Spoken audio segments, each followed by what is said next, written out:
안녕하세요 여러분, 법을 좋아하는 인간 법조인 나도론입니다.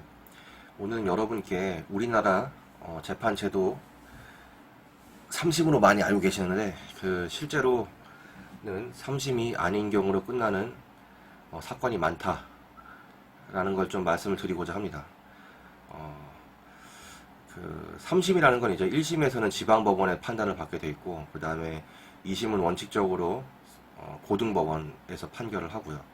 3심은 이제 대법원으로 가는 거잖아요. 전국 모든 사건이 다 3심은 대법원이 하는 건데, 실제로는 이게 3심까지 가는 경우도 그렇게 많지 않습니다. 아무리 그 고등법원의 판결에 불복을 해서 항소를 하더라도 대법원에서 이제 까이는 경우가 있는 거죠. 그래서 심리불속행 기각이라는 거에 대해서 조금 말씀을 드리고자 합니다. 심리불속행 기각이라는 게 뭐냐면은, 이게 상고심 절차에 관한 특례법에 이제 4조 1항에 보시면 이제 쭉 열거가 되어 있어요. 어떠한 경우에 그 상고심에서 받아주는지에 대해서. 그러니까 그거 뭐 여러 가지 사유가 있는데, 그 중에 이제 대표적인 것들이 뭐 그 판결을 이제 제대로 해야 되는, 쉽게 얘기하면은 뭐 3명이서 판결해야 될 거를 그렇게 하지 않고 뭐 단독으로 판결한 경우, 뭐 그런 경우는 사실 거의 없어요.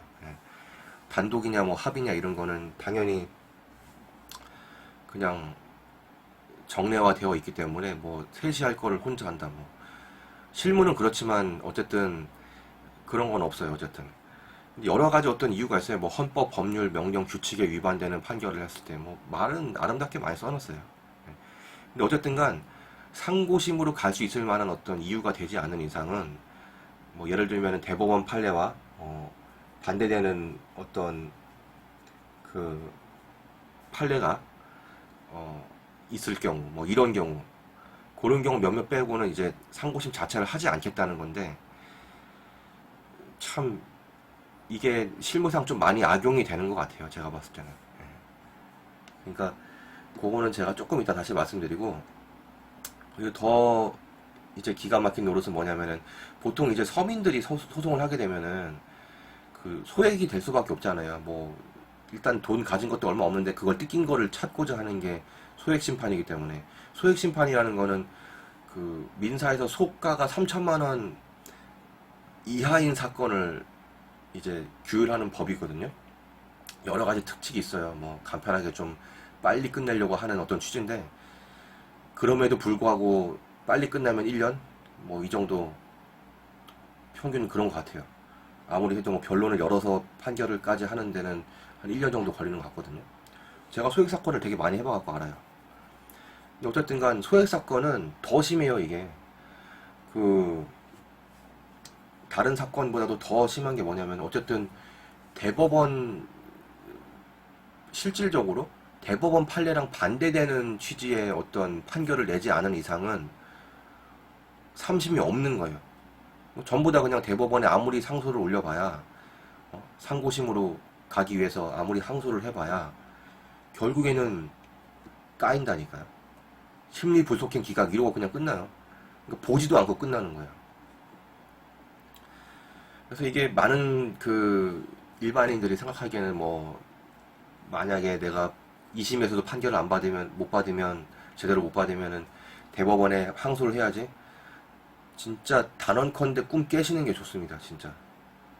특히 소액 사건인 경우에는 보지도 않아요. 그냥 올라가면 그냥 딱 한번 쑥. 글쎄요, 그 쑥이라도 보면 다행이죠. 뭐 아예 그냥 싸놓고 그냥 기각하는 걸 수도 있어요. 그건 아무도 모르죠. 봤는데 아니다 이러면 어째버릴 거예요. 그건 아무도 몰라요. 제 느낌은 그냥 보지도 않고 기록만 쌓아놨다가 그냥 기간 지나면 심리불속행 기각으로 끝내는 것 같습니다.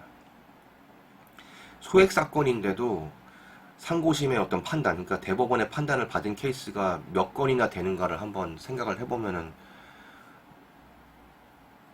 아실 거예요. 예.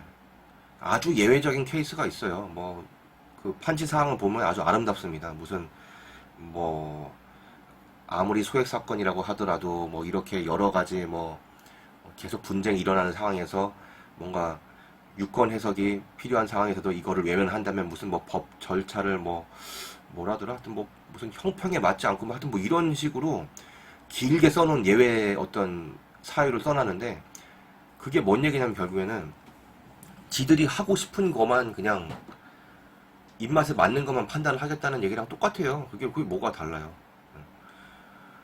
그냥 지들이 봤을 때 이거는 그럴 만한 사유가 된다 안 된다 그거를 어떻게 아는데 우리가 그냥 심리분석행 기각했는지 그런 걸 다 따져보고 기각했는지 아무도 몰라요. 판사한테 물어볼 수도 없어요. 대법관 만날 수도 없다니까요.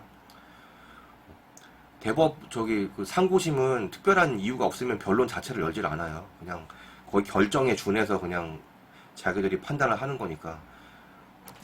그리고 일반 1심, 2심이랑은 다르게 법률심이라고 해갖고 그냥 법리적인 거가 맞는지 안 맞는지 그런 거 위주로 많이 따지니까 뭐 그게 무슨 사실오인이니 뭐 이런 거는 원칙상 안 따지도록 돼 있습니다. 사실심 전권이라고 해서 그럼에도 불구하고 무슨 자유심증주의에 뭐 위배된다 뭐 이런 식으로 해갖고 뭐 결국에는 뭐 따지고는 있는데 기본적으로는 뭐 그런 거는 못 따져요. 딱 법률적인 거 법리가 맞냐 안 맞냐 판례가 맞냐 안 맞냐 뭐 이 헌법이랑 뭐 법률에 맞냐 안 맞냐 이런 식으로만 따지는 거지 원칙적으로는 그 법률시민 상고시민 3심에서는 대법원은 판단을 하지 않습니다. 어떤 사실적인 관계 부분은 그러면서 지들이 원하면 또 간혹 또 해요. 그러니까 쉽게 얘기하면은 그냥 내 칼자로 내가 쥐고 있으니까 그냥 내 마음대로 휘둘리겠다 이런 거 이런 저는 그렇게 생각해요 진짜. 아무도 몰라요 그 사람들 마음속을. 결론은 뭐냐면은 그 여기서 꿀팁 하나 드릴게요. 그 소액 사건을 보통 많이 하시는데 저한테 이제 문의를 주시는 분들은 보통 다 소액에 뭐 30만 원짜리, 50만 원짜리, 뭐 100만 원짜리 소송 이래요. 그럼 저 이제 조언을 드리면은 뭐 어떻게 해서든 그냥 딱 항소는 한 번 할 수 있다는 생각으로 그 두 번 만에 끝내야 됩니다. 어떻게 됐건 뭘 진짜 먼 온갖 수를 다 쓰더라도 대법원에 가봐야 그냥 돈만 아까워. 임시대랑 송달료만 아까워요. 그러니까 딱 2심에서 끝내시라. 실질적으로 우리나라는 2심으로 끝나는 것들이 매우 많다라고 생각을 하시고 대법관은 뭐 실질적으로 재판에 관여하는 대법관은 13명인데 대법원장이 이제 그 중에 한 명이니까 실제로는 부가 3개가 있잖아요. 그러니까 4명씩 해서 이제 또 그 3개의 부에서 물리적으로 우리나라가 지금 대법원에 몰리는 그러니까 전국에 있는 모든 법원을 관할하는 게 대법원인데 사건이 막 10만 건, 20만 건 뭐 이렇게 되지 않겠어요? 근데 그거를 12명이 처리를 하려니 되겠냐고요. 걸러낼 거 다 걸러내고. 그러니까 물리적인 어떤 그런 한계도 있고 실질적으로 제가 경험을 해보니까 거의 100이면 90은 다 그냥 심리 부속행 기각으로 끝났습니다. 그렇기 때문에 그 항소는 딱 한 번만 하시는 걸로. 그러니까 어떻게든 여기서 쇼부를 봐야지 그 대법원까지 간다고 생각은 하지 마세요. 어쨌든 우리나라 재판 현실이 참 개탄스럽습니다. 그냥 사실상 2심으로 끝나는 거죠 전부 다. 뭐. 꼭 소액 사건만 그러는 건 아니에요 사실은. 뭐 좀 액수가 큰 거라도 뭐 심리불속행 기각이라는 아주 거의 절대 무공이죠. 무림 절대 신공으로 까이는 경우가 굉장히 많기 때문에 어찌됐건 하여튼 너무 기대하지 마라 일단 재판 자체를. 뭐 내면은 봐야죠. 쳐봐야지 뭘 판단을 할 거 아니에요. 보지도 않는데 뭐. 어쨌든 오늘 여기까지 하겠습니다. 우리나라는 사실상 2심으로 끝나는 게 굉장히 많다. 꼭 기억하십시오. 감사합니다.